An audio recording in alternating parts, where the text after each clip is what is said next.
El grito no fue lo primero. Fue el ruido de las botas entrando sin prisa, como si el lugar ya les perteneciera. Si esto te sacude desde el inicio, quédate hasta el final. Deja tu like, suscríbete y cuéntanos desde dónde nos miras. Porque lo que empezó aquí no fue una huida, fue una multiplicación. Las gemelas estaban juntas cuando los estadounidenses llegaron, no porque se buscaran, sino porque la mañana las había puesto en el mismo sitio, con la misma jarra de agua entre las manos, dos rostros iguales, dos cuerpos quietos. 10 segundos bastaron para que aprendieran que la igualdad también puede ser una condena. ¿Cuántos hay?, preguntó un soldado mirando alrededor sin interés. Los suficientes, respondió otro. Limpia rápido. No fue un combate, fue una inspección. Separaron a los hombres primero. A los viejos los empujaron al suelo. A las mujeres las hicieron retroceder con la culata del rifle. El idioma no importaba, el tono sí. Las órdenes eran cortas, seguras, acostumbradas a no ser discutidas. «Mira eso», dijo uno señalando a las gemelas. «Son iguales». «Mejor», rió el otro. «Así no hay confusión». La frase quedó flotando, ligera, como si hablara de objetos. El padre intentó adelantarse. No llegó. El disparo sonó seco, sin eco. La madre cayó después, no por bala, sino por el empujón que la lanzó contra la pared de adobe. El sonido fue distinto, hueso contra tierra. Las gemelas no gritaron, no por valentía, porque el cuerpo tarda en entender que el mundo se rompió. «No te acerques», ordenó un soldado cuando una de ellas dio un paso. «Quédate ahí». Las casas ardieron una por una. No para destruir, sino para enseñar.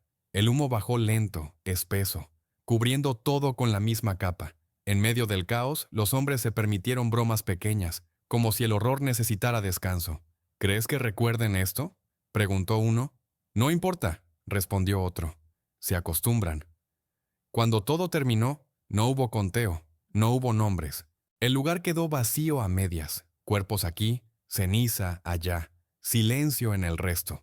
Las gemelas fueron empujadas hacia el borde del asentamiento. «Váyanse», dijo alguien, cansado. «No sirven para nada». «Sirven». La palabra no se dijo, pero se pensó. Se alejaron juntas unos metros, luego se detuvieron. El humo hacía que todo pareciera doble. Dos caminos, dos sombras, dos posibilidades. Por primera vez, una de ellas miró a la otra con claridad. No como reflejo, sino como decisión. No hablaron, no se abrazaron, no prometieron nada. Entendieron lo mismo al mismo tiempo. Juntas eran visibles, separadas no. Dieron un paso en direcciones opuestas.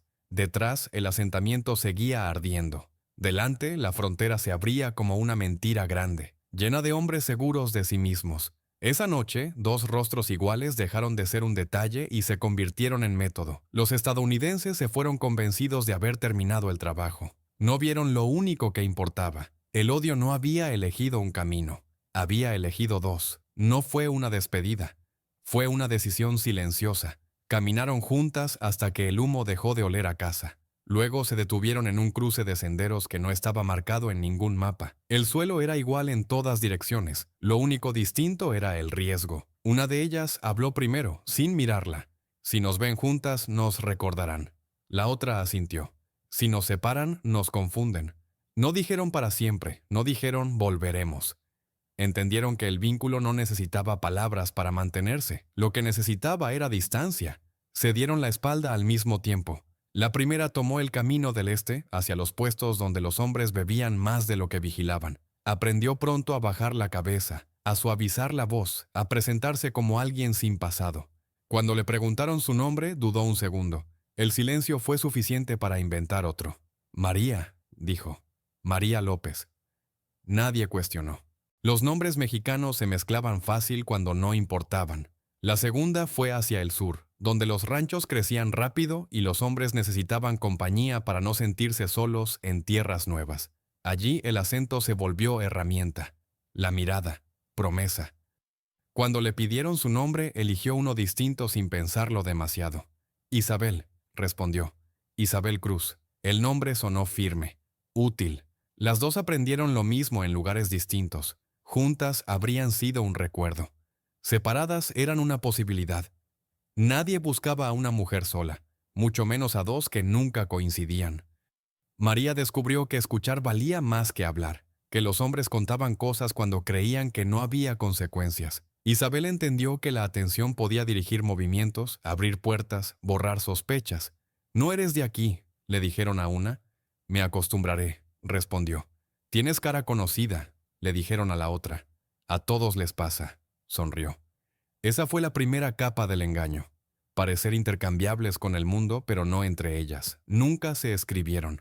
Nunca dejaron señales claras. Sabían que cualquier rastro compartido las haría visibles. La separación no fue pérdida, fue multiplicación. Con el tiempo cada una empezó a escuchar rumores de la otra sin reconocerla del todo. Una mujer bonita en el camino del norte. Una mexicana que sabe escuchar demasiado bien. Nada concreto, nada que pudiera unirse. Eso también fue intencional. La estrategia no era matar, todavía no. Era existir sin levantar sospechas, aprender los ritmos, probar identidades como se prueban ropas prestadas, ver cuáles resistían. Cambiar de nombre fue el primer paso, no el último. Porque cuando nadie sabe quién eres, puede ser quien haga falta. No lo eligió por odio, lo eligió porque era fácil. María lo vio por primera vez en la tarde cuando el sol bajaba y los hombres empezaban a hablar más de lo que pensaban. Viajaba solo, armado, confiado. Dejó el caballo atado sin mirar alrededor. Eso bastó. ¿Estás perdida?, le preguntó al verla sentada junto al camino. María levantó la vista despacio. No demasiado. Aprendió rápido que la mirada directa provoca curiosidad, no sospecha. Un poco, respondió. Mi familia iba adelante, no era verdad. Pero tampoco era una mentira completa. La palabra familia funcionó como anzuelo. El hombre sonrió, no de forma cruel, de forma cómoda. Puedo acompañarte hasta el puesto, dijo. No es seguro para una mujer sola.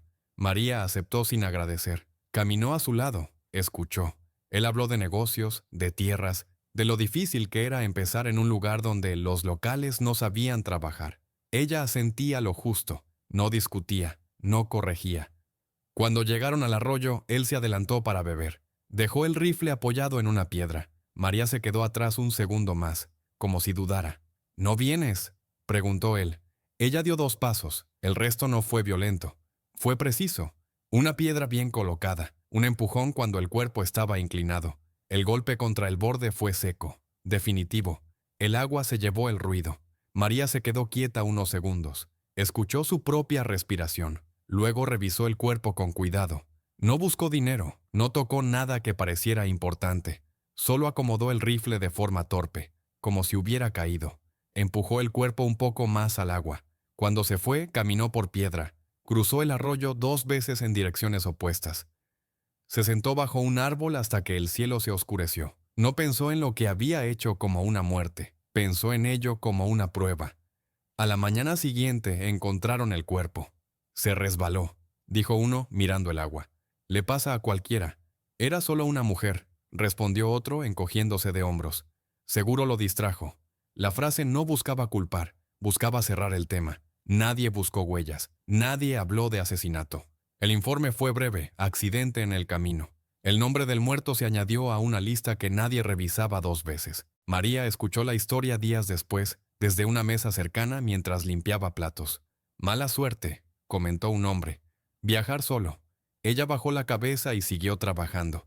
Esa noche no celebró, no lloró, no se sintió distinta. Solo entendió algo esencial. No había despertado nada. No había llamado atención. La muerte había encajado sin ruido en el mundo que la esperaba. La mentira había funcionado. Y cuando una mentira funciona tan bien, deja de parecer peligrosa. Se vuelve método. En otro camino, a muchos kilómetros, Isabel escuchaba historias parecidas. No sabía aún que la primera línea ya se había cruzado. Pero el mundo empezaba a mostrarles lo mismo a las dos. Los hombres no temían a una mujer sola. Eso fue lo que hizo posible todo lo demás. No aprendieron a matar primero, aprendieron a gustar. María entendió pronto que la voz importa menos que el ritmo. Hablaba despacio. Dejaba silencios donde otros los llenaban por ella. Escuchaba historias repetidas y asentía como si fueran nuevas. No prometía nada explícito. Dejaba que el otro lo hiciera. «Tienes paciencia», le dijo un comerciante una noche. «Aprendí a esperar», respondió ella. Isabel descubrió algo distinto. A algunos hombres no les interesaba ser escuchados, sino admirados. Aprendió a mirar con atención breve, a sonreír justo cuando terminaban una frase, a tocar un brazo como si fuera casual. No ofrecía su cuerpo, ofrecía validación.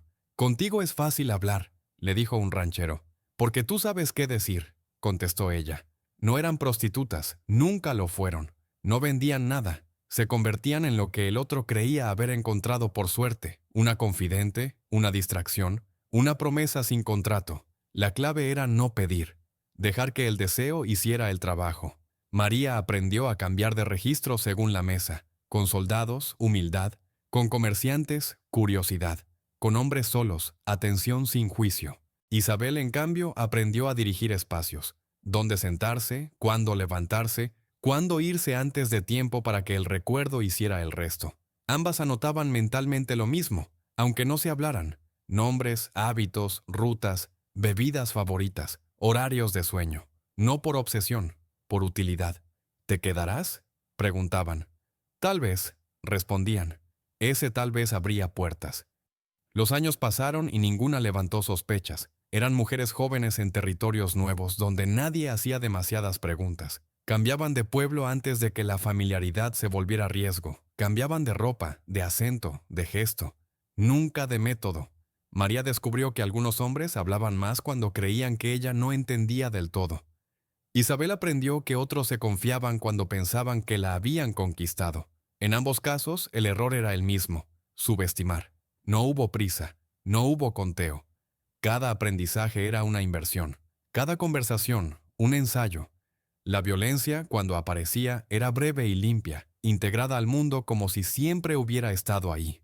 En noches distintas, en pueblos distintos, las dos pensaban lo mismo sin saberlo. La fuerza no era necesaria cuando el deseo abría caminos. El miedo no servía cuando la confianza dormía primero. Aprender a gustar no fue un disfraz, fue una adaptación.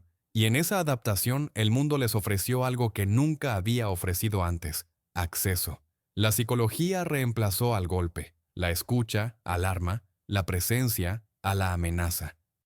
Todavía no eran una historia, eran una costumbre que nadie cuestionaba. La regla no se escribió, se cumplió. Nunca juntas, nunca en el mismo pueblo, nunca en la misma historia contada dos veces. María se iba siempre antes de que alguien preguntara de más. Isabel llegaba cuando el recuerdo aún estaba fresco en otro lugar. Así los rumores empezaron a viajar sin cuerpo que los sostuviera. «La vi anoche», decía un hombre en una cantina. Morena, callada, te miraba como si te entendiera. «¿Aquí?», preguntaba otro. «Imposible. Yo vi a una igual hace semanas, pero al norte. Las descripciones coincidían demasiado para ser distintas, y no lo suficiente para ser la misma. En los puestos, los soldados bromeaban. «Esa mujer anda por todos lados». «Claro», respondía otro. «Las mexicanas se parecen». La frase cerraba cualquier duda. María escuchó su propia historia en un pueblo donde nunca había estado. Isabel oyó la suya contada por un hombre que juraba reconocerla. Ninguna corrigió. Dejar que el mundo se confundiera era parte del método. «¿No te vi antes?», le preguntó un comerciante a Isabel, frunciendo el ceño. «Tal vez», respondió ella. «Viajo mucho». La respuesta no aclaraba nada, lo empeoraba. Los rumores empezaron a tomar forma de advertencia suave, nunca de alarma. «Cuidado», decían. «Esa mujer trae mala suerte». «¿Cuál?». «La que aparece y luego pasan cosas». Pero nadie hablaba de asesinato. Nadie decía dos. La idea de una sola mujer era más cómoda, más fácil de ignorar, más fácil de explicar como coincidencia. María entendió que desaparecer a tiempo era tan importante como aparecer bien. Isabel aprendió a dejar un recuerdo incompleto, una risa cortada, una promesa no cumplida, una ausencia que invitaba a rellenar con imaginación. Nunca cruzaron caminos, nunca dejaron huellas que pudieran unirse. Si una mataba, la otra estaba lejos. Si una se hacía notar, la otra borraba rastros en otro sitio. El mundo hizo el resto. «No puede ser la misma», insistía alguien. «Estaba aquí ayer». «Entonces son varias», decía otro. «O ninguna». La confusión protegía mejor que cualquier escondite. Para el espectador, para cualquiera que escuchara esas historias sueltas, parecía una exageración. Una mujer convertida en rumor por hombres que no querían aceptar su propia imprudencia. Nadie sospechaba una coordinación. Nadie imaginaba un espejo. Las gemelas seguían aprendiendo sin verse, afinando el tiempo, ajustando la distancia. La regla las mantenía vivas y anónimas. Nunca juntas significaba nunca atrapables. Nunca juntas significaba una sola historia mal contada. Nunca juntas significaba que, cuando alguien se acercara a la verdad, ya sería tarde. Las muertes no llamaron la atención porque no parecían asesinatos. Un hombre enfermó después de cenar, fiebre alta, sudor frío, delirio breve. El médico dijo agotamiento. 2 días después estaba muerto. Nadie pidió autopsia. Nadie sospechó de la mujer que había compartido la mesa con él. Comió demasiado, comentaron. Ya estaba débil. En otro pueblo, un comerciante cayó por una escalera mal iluminada, el cuello roto, el cuerpo torcido de forma limpia, sin señales de lucha. Había bebido antes. Eso cerró el asunto. Mala suerte, dijeron. El alcohol. Una semana después, 2 hombres se mataron en un duelo al amanecer. Nadie recordó quién había propuesto el desafío, solo que ambos habían pasado la noche anterior discutiendo por una mujer que ya no estaba. Pasa, dijo el alguacil. El orgullo mata más que las balas. Las historias se repetían con variaciones mínimas, enfermedades repentinas, caídas torpes, riñas que escalaban demasiado rápido. Cada muerte encajaba en una explicación cómoda. Y cuando una explicación es cómoda, nadie la revisa. María aprendió a dosificar. No siempre veneno. A veces solo empujar un hábito un poco más lejos. Más bebida, menos sueño. Una sugerencia mal colocada. Isabel afinó el arte de desaparecer en el momento exacto, dejando detrás una conversación inconclusa que otros terminaban con violencia. No lo empujé, dijo una vez un hombre, temblando. Se cayó. Y era verdad. Se había caído.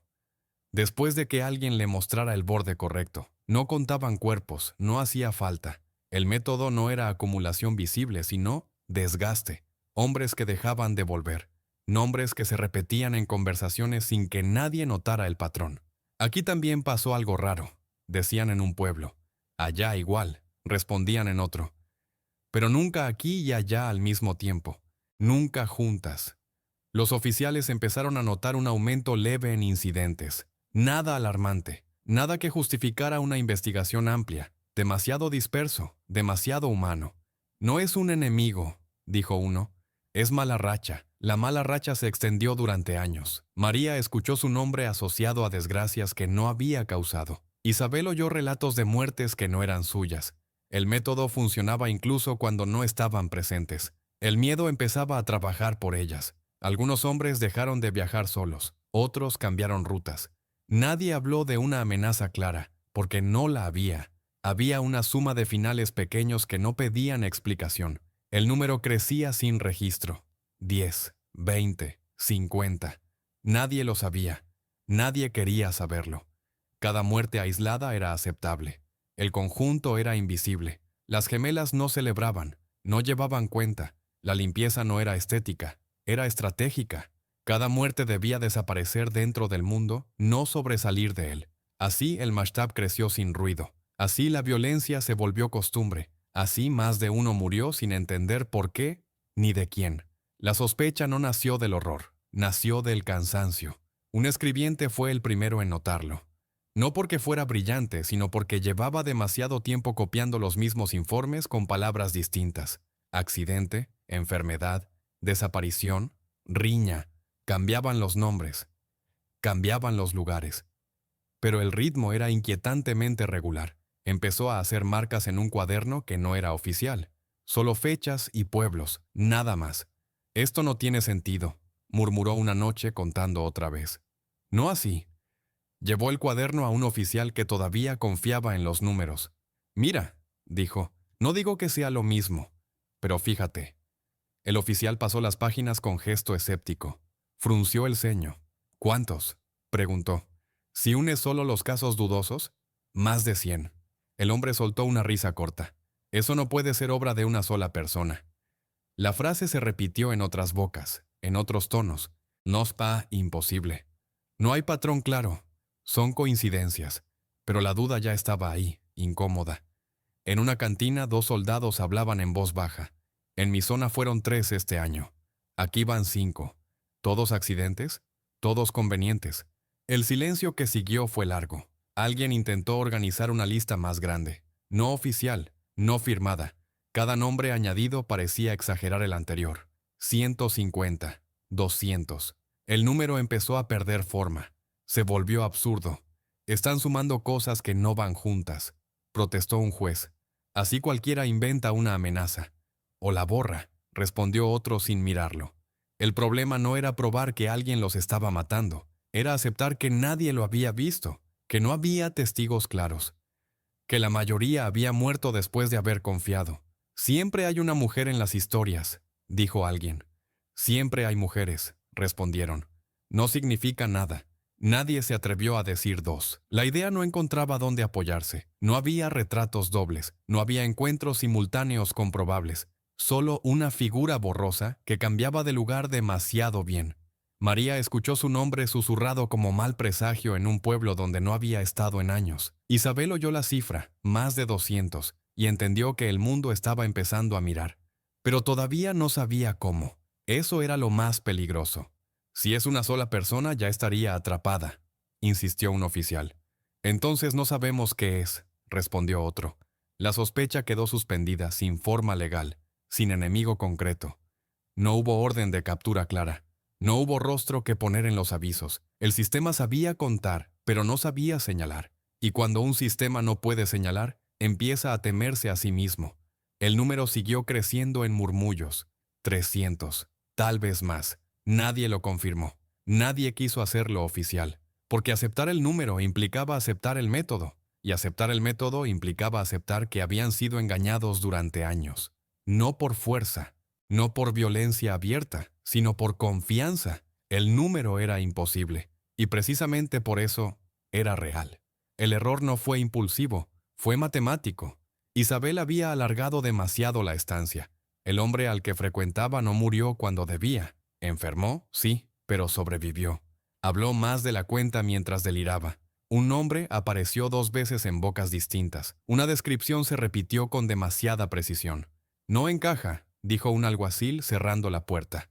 Siempre hay una mujer antes. ¿La misma?, preguntó otro. No lo sé, respondió, pero esta se parece demasiado. Isabel lo notó primero en las miradas, luego en el silencio, después en el modo en que un hombre dejó de beber y empezó a observarla sin parpadear. ¿De dónde dijiste que venías?, preguntó.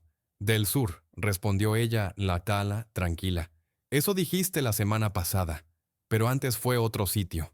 Isabel sonrió. Sonrisas había salvado antes. Esta vez no alcanzó. Esa noche no volvió a su cuarto. Cambió de calle 3 veces. Se detuvo solo cuando estuvo segura de que la seguían. No corrió. Aún no. El pánico precipita errores. Ella necesitaba tiempo. Envió el aviso de la única forma posible. Dejó un objeto en un lugar donde María sabría buscarlo. Nada escrito, nada directo. Una señal vieja, acordada sin palabras años atrás. Por si alguna vez el mundo se cerraba. María llegó 2 noches después. Fue la primera vez que estuvieron juntas desde 1829. No se abrazaron, no se miraron largo. Se reconocieron como se reconocen las herramientas bien cuidadas. Rápido, exacto. «Te están mirando», dijo María. «Lo sé», respondió Isabel. «Es la primera vez». El pueblo estaba tenso. Demasiadas preguntas. Un juez inquieto. 2 hombres apostados cerca del hostal. Un alguacil que fingía rutina. «No podemos irnos por separado», dijo Isabel. «Esta vez no». El plan fue corto, riesgoso, imperfecto. María atrajo la atención donde no debía. Isabel cerró las salidas correctas. 2 muertes ocurrieron casi al mismo tiempo, a pocas calles de distancia. No limpias, no elegantes, suficientes para romper la coordinación. «¡Alguien anda suelto!», gritó un guardia. «¡Cierren!», ordenó otro. «¡Cierren ahora!». El pueblo se volvió un laberinto de órdenes contradictorias. María y Isabel se movieron juntas por primera vez, espalda con espalda, sin tocarse, leyendo el ruido. En una esquina un hombre las vio a las 2. Se detuvo, frunció el ceño. Empezó. No terminó. El disparo no fue de ellas. Cuando el caos bajó, el rumor ya estaba suelto. Había más de una. Por primera vez, la idea tomó forma. Avisos se escribieron a mano. Descripciones dobles. Un intento torpe de ordenar lo que siempre había sido confusión. «Si son 2, las tendremos», dijo alguien, con una seguridad desesperada. Pareció cierto durante horas. Al amanecer, el pueblo estaba vacío. No había rastro claro, no había dirección segura. Las muertes no encajaban con una huida limpia ni con una emboscada. María e Isabel se separaron de nuevo, más lejos que nunca. El encuentro había sido necesario. También había sido un aviso. El mundo estaba empezando a entender tarde. El error no fue haberse quedado demasiado, fue obligarlas a aparecer juntas. Y eso, lejos de cerrarlo todo, abrió la fase final. El oficial lo entendió tarde y de golpe. No fue por una prueba definitiva, sino por una contradicción imposible. Dos informes llegaron a su mesa con la misma firma, la misma hora aproximada, y lugares distintos. Dos hombres muertos, dos escenas limpias, dos testigos jurando haber visto a la misma mujer en direcciones opuestas. Esto no encaja, dijo pasando las páginas una y otra vez. No puede. El escribiente lo miró con cautela. Tal vez, empezó. No, cortó el oficial. No es una. La frase quedó suspendida, pesada, como si al decirla hubiera abierto una puerta que llevaba años cerrada. Son dos, continuó. Hermanas o algo así, nunca juntas, nunca donde las buscamos. El silencio que siguió fue de esos que no piden confirmación. La orden salió esa misma noche, demasiado amplia, demasiado ruidosa. Puestos alertados, rutas cerradas, nombres pronunciados en voz alta. El sistema por primera vez apuntó en la dirección correcta y lo hizo con torpeza. Las muertes comenzaron antes de que la orden terminara de circular. Un juez apareció muerto en su casa, con la puerta cerrada por dentro. Un comerciante cayó enfermo en la mesa donde firmaba contratos. Dos guardias se mataron entre sí convencidos de una traición que nadie había iniciado. El mapa empezó a llenarse de puntos, esta vez demasiado juntos. «¡Es ahora!», gritó alguien. «Están aquí». No estaban. Y estaban. María eligió a quienes daban órdenes, Isabel a quienes las ejecutaban. No hubo comunicación visible entre ellas, no hizo falta. El ritmo era el mismo que habían aprendido durante años. Golpear, desaparecer, dejar que el miedo haga el resto. «Cierren los caminos». «No, abran». «¿Dónde están?». El oficial intentó coordinar, pero cada decisión llegaba tarde. Cada refuerzo encontraba un silencio nuevo. Los hombres empezaron a desconfiar entre sí. Nadie quería quedarse solo. Nadie quería moverse primero. «Las vi», juró un soldado. «A las 2». «¿Dónde?». «En direcciones opuestas». El oficial entendió entonces la última pieza. No era una emboscada, era una corrección final. No buscaban escapar, buscaban terminar. La noche se volvió larga y fragmentada. Gritos en un extremo, fuego en otro, pasillos vacíos donde debía haber guardias. Puertas abiertas que nadie recordaba haber abierto. La cadena de mando se rompió en pedazos pequeños y peligrosos. Al amanecer, el conteo fue confuso. Demasiados nombres, demasiadas causas distintas. Ningún patrón que pudiera presentarse como victoria. ¿Las tenemos?, preguntó alguien. El oficial miró el mapa, las marcas, los espacios en blanco. «No», dijo, «nunca las tuvimos». Había entendido la verdad, sí, pero entenderla no la detenía. Llegó cuando el método ya no necesitaba ocultarse, y el miedo ya no necesitaba forma. María e Isabel no dejaron rastro conjunto, no se vieron, no se despidieron. Cada una tomó un camino distinto cuando el ruido bajó, como siempre. La revelación no fue el final de ellas, fue el final de la ilusión de control. Porque saber que eran dos no devolvió a los muertos, solo confirmó que el engaño había sido perfecto, hasta el último momento. En 1846 el rastro se rompe sin ruido. No hay última escena clara, no hay captura fallida, no hay cuerpos que cerrar el relato. Las gemelas simplemente dejan de aparecer en los informes, en los rumores, en las conversaciones de cantina, como si el mundo, cansado, hubiera decidido no buscarlas más. Los documentos no ayudan. Un archivo militar habla de una mujer abatida en el sur. Otro asegura que dos sospechosas cruzaron el río semanas después. Un juez escribe que todo fue una exageración alimentada por el miedo. Un comerciante jura que habló con una de ellas años más tarde, con otro nombre, en otra tierra. Nada coincide. No eran reales, escribe un historiador. Son relatos superpuestos. Eran demasiado reales, dice un soldado retirado. Por eso nadie quiso mirarlas de frente. La verdad queda dispersa entre versiones incompatibles, y así se vuelve intocable. Con el tiempo, el número se diluye. Más de 300 pasa a ser decenas. Décadas se convierten en unos años confusos. El sistema hace lo que mejor sabe hacer cuando falla: reescribir sin corregir. Pero el método permanece. No usaron fuerza, no usaron ejércitos, no desafiaron de frente. Usaron el deseo ajeno, la vanidad, la costumbre de no ver peligro donde hay una mujer que escucha. Convirtieron la confianza en un arma lenta y precisa. Dejaron que cada hombre creyera que estaba a salvo, hasta que no lo estuvo. Nunca pidieron permiso, nunca buscaron reconocimiento, nunca dejaron una versión definitiva de sí mismas. Desaparecer no fue huida, fue el último acto del engaño. Si llegaste hasta aquí, deja tu like, suscríbete y cuéntanos desde dónde nos miras. Y ahora dime, ¿fueron asesinas o el castigo perfecto para un sistema que nunca vio venir a sus víctimas?